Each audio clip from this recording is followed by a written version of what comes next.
Islam, yang dimana kita bisa berkumpul di pagi hari ini dengan sehat walafiat.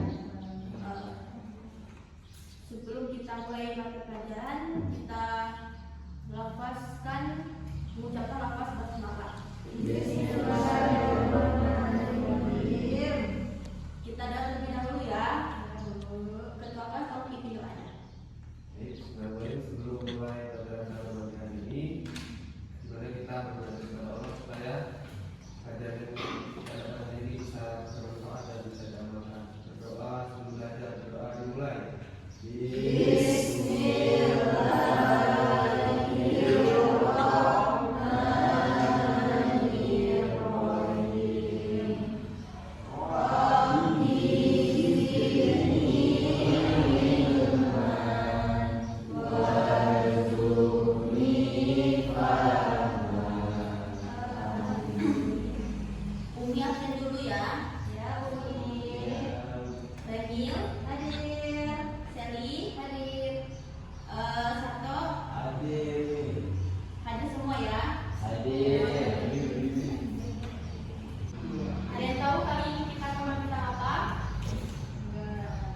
Penyebaran Islam di Nusantara. Ya, kali ini kita akan belajar tentang penyebaran Islam di Nusantara. Yang dimana Islam itu masuk ke Nusantara sekitar abad ke-7 hingga 13 Masehi, yang dibawa oleh pedagang Muslim dari Gujarat, India, Arab, dan Persia. Nah, para pedagang ini berlabuh di pelabuhan besar seperti di Pelabuhan Aceh atau pesisir utara di Jawa. Nah, melalui perdagangan inilah agama Islam mulai dikenal oleh penduduk setempat.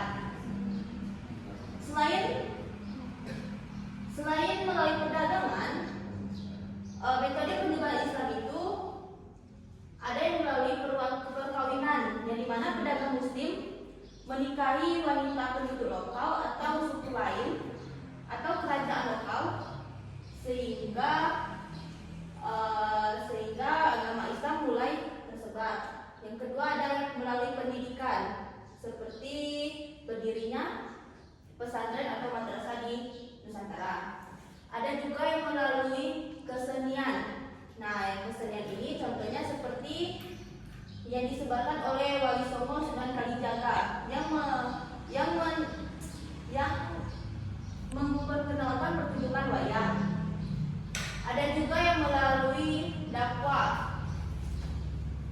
Yang melalui dakwah ini yang dilakukan oleh para ulama, pedagang Muslim, dan juga Wali Songo. Ada juga yang melalui politik, melalui kerajaan-kerajaan Islam yang baru muncul, seperti kerajaan Demak yang ada di Jawa. Tokoh penting dalam penyebaran Islam itu ada Wali Songo, ulama, dan pedagang Muslim dari Arab, Gujarat, dan Persia. Nah, sampai di sini apa ada yang ingin bertanya? Lagi, Ibu akan membagi kalian menjadi 2 kelompok. Nanti kelompok itu akan kelompok pertama akan membahas, menjelaskan ulang tentang metode penyebaran Islam, dan yang kelompok 2 itu kerajaan-kerajaan Muslim yang ikut menyebarkan agama Islam.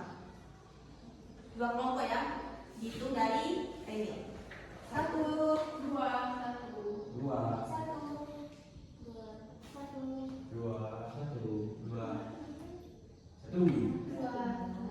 Kelompok 1 bergabung di sini, dan kelompok 2 bergabung di sini.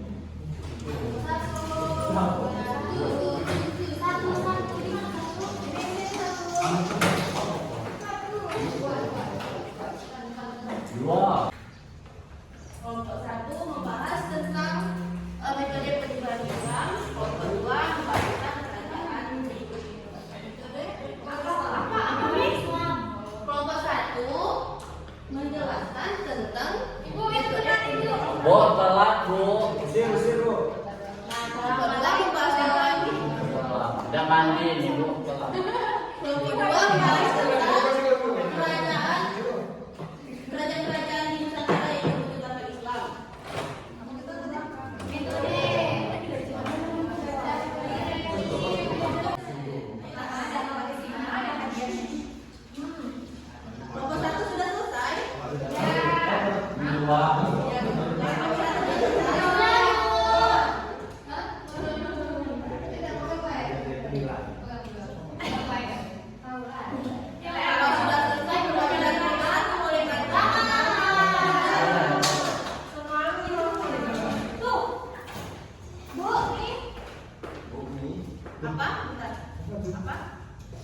Yuk lanjut. Metode penyebaran Islam di Nusantara. Ada beberapa metode dalam menyebarkan ajaran agama Islam di Nusantara. Di antaranya yang pertama yakni dengan perdagangan, di mana para pedagang yang datang dari Gujarat berdagang ke Indonesia sekaligus menyebarkan ajaran Islam. Nah, di samping itu mereka para pedagang juga menyebarkan Islam, para pendakwah menyebarkan ajaran Islam dengan pernikahan. Mereka menikahi anak-anak dari tokoh terkemuka, misalnya dari seorang raja tentunya, sehingga membawa pengaruh yang cukup besar. Setelah itu ada juga dengan pendidikan, di mana metode dengan pendidikan ini digunakan atau dipakai oleh Sunan Ampel atau Raden Muhammad. Beliau mendirikan beberapa pondok pesantren di Pulau Jawa. Salah satunya yang kita kenal dengan pondok pesantren Ampel Jenderal. Kemudian di bidang kesenian, masyarakat Jawa dan masyarakat Nusantara menjunjung tinggi kesenian dan juga adat istiadat, sehingga Sunan Kalijaga salah satunya dan Sunan Bonang menyebarkan dakwahnya dengan kesenian. Ada peninggalannya berupa gamelan yang disebut dengan Bonang, kemudian wayang kulit, di mana di antaranya ada beberapa peran ataupun penokohan yakni Pandawa V yang dimodifikasi oleh Sunan Kalijaga untuk menyebarkan rukun Islam sebagai simbol rukun Islam. Kemudian di bidang politik, Wali Songo ini juga sangat Wali Songo kan? Dalam bidang politik yang memimpin beberapa daerah ada juga melalui kerajaan-kerajaan Islam. Masih banyak sejarah peninggalan dari kerajaan Islam. Tentunya Islam di Nusantara ini disebarkan yang paling valid itu oleh Wali Songo dan juga beberapa teori-teori penyebaran Islam, teori Arab, teori Gujarat dan juga teori Persia. Dan tidak ada teori Yaman atau teori Ba'alwi. Terima kasih. Tepuk tangan.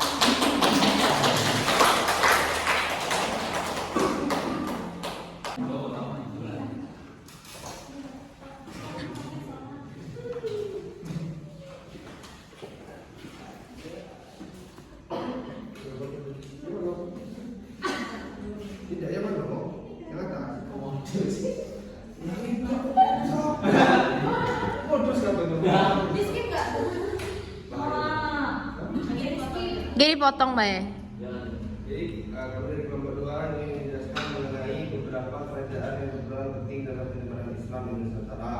Yang pertama Kerajaan Priuk, Kerajaan Samudra Pasai, Kerajaan Demak, Kerajaan Cirebon, Kerajaan Banten, Kerajaan Ternate dan Kerajaan Goa. Kerajaan-kerajaan ini memiliki peran masing-masing baik sebagai pusat penyebaran ajaran Islam maupun sebagai pusat perdagangan dan politik yang mendukung perkembangan Islam di Nusantara. Berikut adalah contoh-contoh kerajaan dan peran mereka. Kerajaan Perla dianggap sebagai kerajaan Islam tertua di Indonesia yang terletak di Aceh Timur. Kerajaan Samudra Pasai menjadi pusat perdagangan dan studi Islam di Asia Tenggara dengan Sultan Malik As-Saleh sebagai raja pertamanya. Terus selanjutnya Kerajaan Goa, kerajaan yang kuat di Sulawesi Selatan yang juga turut berperan dalam penyebaran Islam di wilayah tersebut. Nah, jadi tadi beberapa peran penting kerajaan-kerajaan dalam penyebaran Islam di Nusantara. Ya, terima kasih. Beri tepuk tangan untuk. Jadi itulah hasil dari diskusi kelompok 1 dan kelompok 2 mengenai tentang penyebaran Islam di Nusantara. Jadi mana kelompok 1 itu menyampaikan materi tentang metode penyebaran Islam dan kelompok 2 kerajaan-kerajaan Islam yang ikut andil. Nah, jadi Ibu akhiri sampai di sini. Ketua kelas tolong tutup dengan anugerah. Sudah. materi pada pagi hari ini. Sebelum pulang kita berdoa terlebih dahulu. Berdoa sebelum pulang, doa dimulai. Bismillah.